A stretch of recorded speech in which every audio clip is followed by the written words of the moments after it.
Hi everyone, आप सभी का अपने YouTube platform secure success online में स्वागत है। आज हम लोग अपने मैथ की इस क्लास में हाई स्कूल के त्रिकोणमिति के कुछ इंपॉर्टेंट प्रश्नों को हल करेंगे, जो आपके बोर्ड के एग्जाम के दृष्टिगत अत्यधिक महत्वपूर्ण है। चलिए हम पहले त्रिकोणमिति के बारे में कुछ जान लेते हैं, इसके बाद अपने इंपॉर्टेंट प्रश्नों की श्रृंखला की तरफ आगे बढ़ेंगे। चलिए देखते हैं। ये एक त्रिभुज बना है। ये कौन सा त्रिभुज है? ये समकोण त्रिभुज है। इसके यहाँ कोण सी का मान हम लोग थीटा मान लेते हैं, और जो कोण होता है उसके सामने वाली भुजा लंब होती है, इसको हम लंब कहते हैं। लंब जो इसे लगा होता है ये कर्ण है, और ये आधार है। ये आधार है। तो हम लोग जानेंगे साइन थीटा।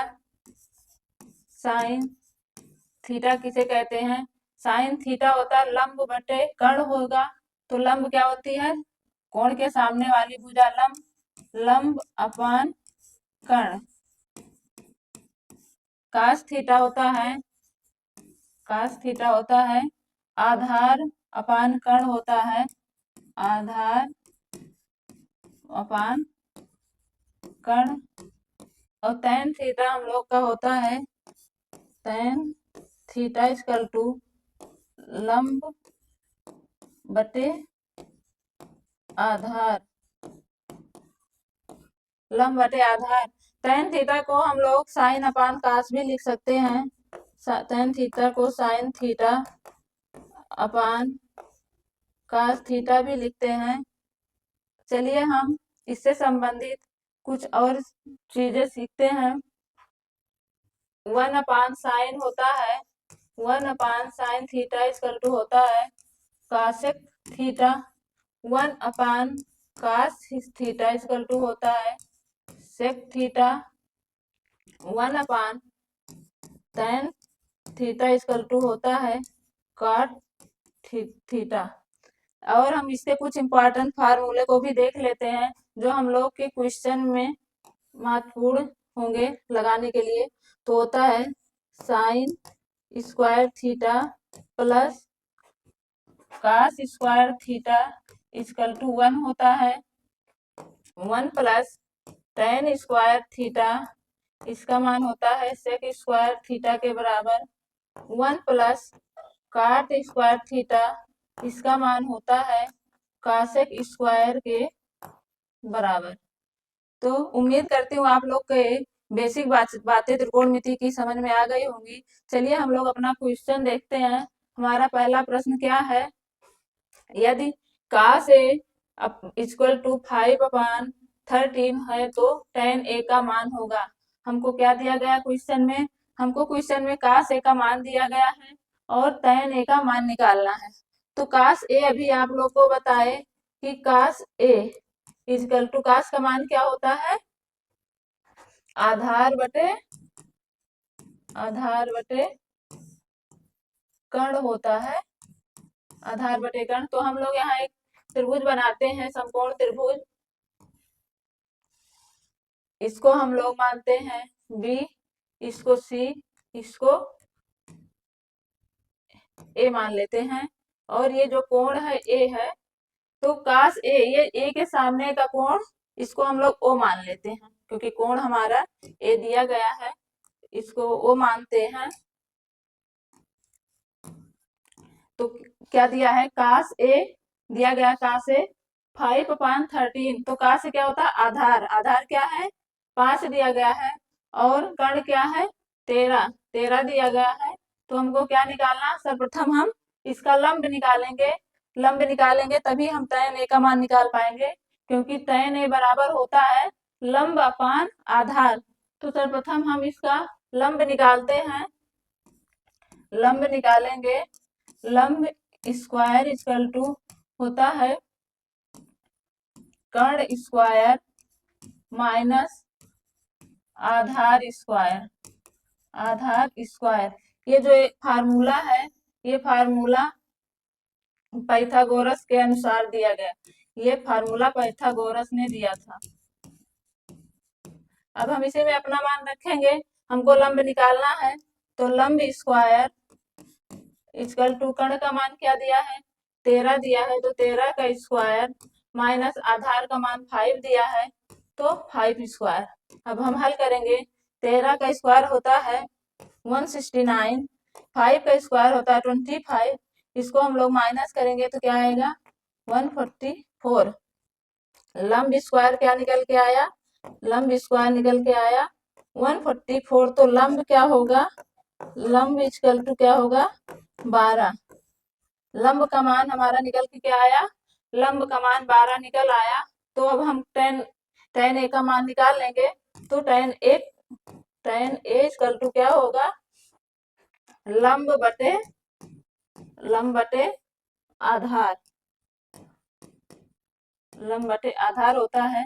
तो हमारा लंब क्या निकल के आया है 12, आधार क्या है 5, तो tan a का मान क्या आया, tan a का मान क्या निकल के आया 12/5। तो इसमें इस ऑप्शन में ये पहला ऑप्शन 12/5 है, यही tan a का मान है।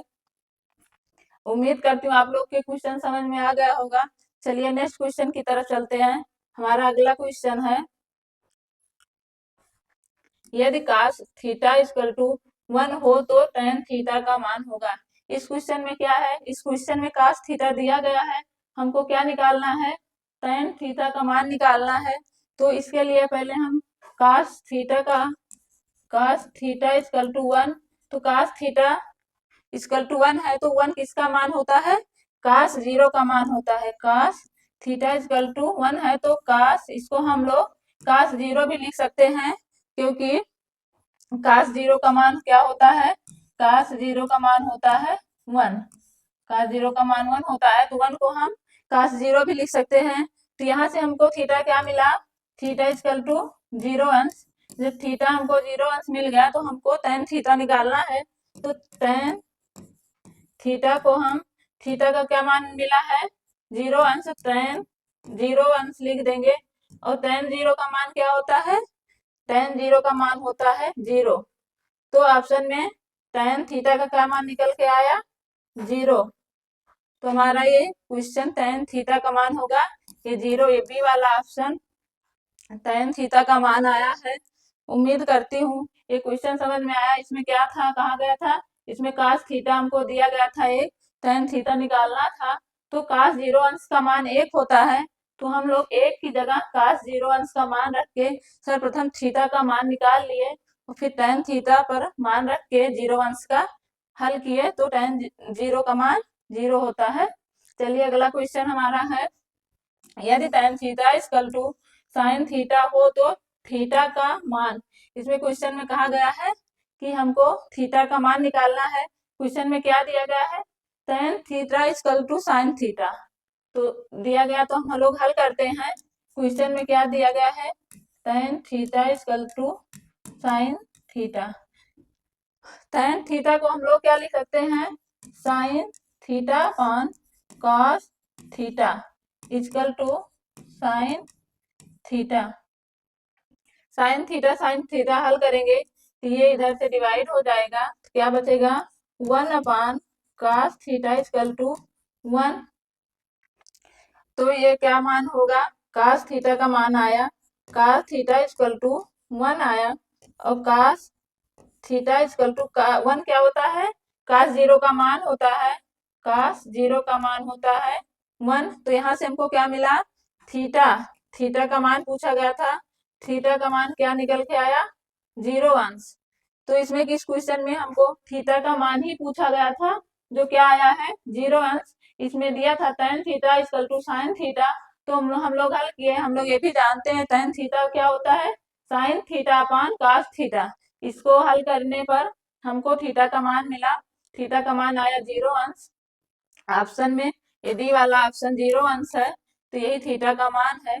उम्मीद करती हूँ आप लोग को क्वेश्चन समझ में आ गया होगा। चलिए नेक्स्ट क्वेश्चन की तरफ चलते हैं। हमारा अगला क्वेश्चन है, 1 प्लस tan स्क्वायर ए अपॉन 1 प्लस cot स्क्वायर ए का मान होगा। हमको इस क्वेश्चन में क्या पूछा है कि 1 प्लस tan स्क्वायर ए अपॉन 1 प्लस cot स्क्वायर का मान पूछा है। तो 1 प्लस tan स्क्वायर ए अपान 1 प्लस काट स्क्वायर ए। यही हम लोग को इस क्वेश्चन में इसका मान पूछा गया है। तो हम लोग इसको हल करते हैं। 1 प्लस tan ए, अभी हम लोग जाने थे 1 प्लस tan ए का मान क्या होता है, 1 प्लस tan स्क्वायर ए का मान होता है सेक स्क्वायर ए। और 1 प्लस काट का मान अभी हम लोग देखे थे, 1 प्लस काट स्क्वायर ए का मान क्या होता है, कासेक स्क्वायर ए। हम लोग यही मान इसमें रखेंगे। 1 प्लस tan स्क्वायर ए का मान क्या होता है, सेक स्क्वायर ए अपान 1 प्लस काट स्क्वायर ए का मान होता है कासेक स्क्वायर ए, कासेक स्क्वायर ए इसका मान होता है। अब हम लोग हल करेंगे। सेक क्या होता है, सेक होता है 1 अपान सेक ए इक्वल टू 1 अपान कास ए होता है। और कासेक इक्वल टू क्या होता है, 1 अपान साइन ए। हम लोग नेक्स्ट पिछले पेज में इसको हल कर देख चुके हैं। चलिए यहाँ सेक का मान रखेंगे। तो सेक स्क्वायर का मान होगा 1 अपान कास स्क्वायर ए अपान कासेक स्क्वायर का मान क्या होगा, 1 अपान साइन स्क्वायर ए। अब इसको हल करेंगे तो 1 अपान कास स्क्वायर ए, इसको ये भाग है, इसको हल करेंगे तो ये ऐसे पलट जाता है, इसका इससे गुणा हो जाता है, उसका उससे होता है। तो साइन स्क्वायर ए का हम 1 से गुणा करेंगे तो क्या होगा, साइन स्क्वायर ए। अब इसको हल करेंगे तो क्या आया, साइन स्क्वायर ए अपान कास स्क्वायर ए। तो साइन स्क्वायर ए अपान कास स्क्वायर ए, तो साइन ए और अपान कास ए का मान क्या होता है, tan ए। तो साइन स्क्वायर ए अपान कास स्क्वायर ए का मान होगा tan स्क्वायर ए।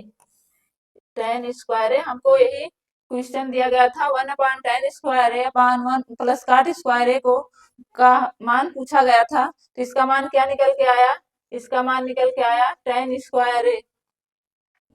चलिए देखते हैं ये डी वाला ऑप्शन tan स्क्वायर ए, यही जो सवाल दिया गया था 1 प्लस tan स्क्वायर ए अपान 1 प्लस काट स्क्वायर ए का मान होगा। उम्मीद करती हूँ आप लोग को ये क्वेश्चन समझ में आ गया होगा। चलिए नेक्स्ट क्वेश्चन की तरफ चलते हैं। यदि tan 2a इक्वल टू 1 है, जहाँ 2a न्यून कोण है तो a का मान होगा। इसमें क्या है, हमको दिया है tan 2a दिया गया है 1 और 2 इसमें कहा भी गया है 2a क्या है, 2a न्यून कोण है। तो हमको क्या निकालना है, हमको इस कोण का a का मान निकालना है। तो दिया क्या गया है, tan 2a इक्वल टू 1 दिया गया है। अब हम 1 की जगह tan 45 भी लिख सकते हैं। tan 45 इक्वल टू 1 होता है। तो 1 की जगह हम लोग क्या लिखेंगे, tan 2a इक्वल टू 1 की जगह लिख देंगे tan 45 tan 45 लिख देंगे। tan 45 का मान क्या होता है, 1 होता है। तो अब हम लोग यहाँ से 2a इक्वल टू क्या आया, 45 अंश आया। तो a का मान हम निकालना है, a का मान होगा 45 अपान 2। 2 इधर मल्टीप्लाई है, इधर आएगा तो डिवाइड हो जाएगा इक्वल टू के। तो a का मान क्या मिला, 45 अपान 2। हमको क्वेश्चन में क्या पूछा गया था, हमको क्वेश्चन में a का मान पूछा गया था, a का मान आया 45 अपान 2। इसमें क्वेश्चन में दिया गया था tan 2a equal to a, question में दिया गया था tan 2a का मान हमको दिया गया था क्वेश्चन में। इसको हम हल करके कोण a का मान निकाले हैं। कोण a का मान क्या निकल के आया है, 45 अपान 2। 45 अपान 2 a दूसरा ऑप्शन 45 अपान 2, यही कोण a का मान आया है। चलिए अगले क्वेश्चन की तरफ चलते हैं। हमारा अगला क्वेश्चन है, यदि 3 काट a इक्वल टू 4, क्या दिया गया है, 3 काट a इक्वल टू 4 दिया गया है। तो 1 माइनस tan स्क्वायर ए अपान 1 प्लस tan स्क्वायर ए का मान निकालना है। हमको क्वेश्चन में दिया गया है 3 काट a इक्वल टू 4, निकालना क्या है, 1 माइनस tan स्क्वायर ए अपान 1 प्लस tan स्क्वायर ए। क्या दिया गया क्वेश्चन में, 3 काट a इक्वल टू 4, निकालना क्या है हमको, 1 माइनस tan स्क्वायर ए अपान 1 प्लस tan स्क्वायर ए। तो यहाँ से पहले इसको हल करके मान निकालेंगे। काट ए इक्वल टू क्या होगा, 3 इधर जाएगा तो 4/3। तो 1 काट ए इक्वल टू 4/3 आया। तो tan ए इक्वल टू क्या होता है, 1/काट ए। तो काट ए इक्वल टू क्या होगा, काट ए इक्वल टू होगा 1/tan ए। तो यहाँ से हम tan ए का मान निकालेंगे। tan ए इक्वल टू 1/काट ए। तो 1/काट ए का मान क्या है, 4/3। तो इसको हम हल करेंगे तो क्या आएगा, tan ए का मान, tan ए का मान आया 3/4। हम दिया गया था 3 काट ए इक्वल टू 4। हम इससे tan का मान निकाल लिए हैं। अब यही tan का मान, जो tan ए का मान निकल के आया है, इस इक्वेशन में रखकर इसका मान निकालेंगे। तो tan ए का मान हम लोग इसमें रखते हैं 1 माइनस tan ए का मान क्या है, 3/4 स्क्वायर अपान 1 प्लस tan ए का मान क्या है, 3/4 का होल स्क्वायर। अब इसको हम हल करेंगे। 1 माइनस इसका वर्ग है तो 3 का वर्ग 9 होगा, 4 का वर्ग 16 होगा, अपान 1 प्लस 3 का वर्ग 9, 4 का वर्ग 16। इसको अब हम आगे हल करेंगे। इसको हल करेंगे तो 16 माइनस 9/16 अपान, इसको भी हल करेंगे, 16 प्लस 9/16। ये भाग है, इधर पलट जाएगा। भिन्न के भाग पलट कर गुणा में बदल जाते हैं। तो 16 माइनस 9/16 गुणे 16/16 प्लस 9। ये डिवाइड हो जाएगा। 16 में से 9 घटाएंगे तो क्या प्राप्त होगा, 7। और 16 में 9 जोड़ेंगे तो क्या प्राप्त होगा, 25। तो ये जो हमको दिया गया था, ये क्वेश्चन में ये समीकरण जो दिया गया था, इसी का मान निकालना था। इसका मान क्या निकल के आया है, 7/25। हमको ये हल करना था। क्वेश्चन में क्या पूछा गया था, क्वेश्चन में 1 माइनस tan स्क्वायर ए अपान 1 प्लस tan स्क्वायर ए का हमको मान निकालना था। और दिया क्या गया था, 3 tan ए इक्वल टू 4। ये जो दिया गया था, इसे हम tan का मान निकाल लेंगे और जो tan का मान निकल के आएगा हम इसमें रख देंगे, जो जिसको निकालना है समीकरण में। तो हमको क्या निकल के आया है, 7/25। यही आंसर निकल के आया। उम्मीद करती हूँ आप लोग को क्वेश्चन समझ में आ गया होगा। ऐसे ही प्रश्नों की श्रृंखला लेकर हम कल उपस्थित होंगे। धन्यवाद।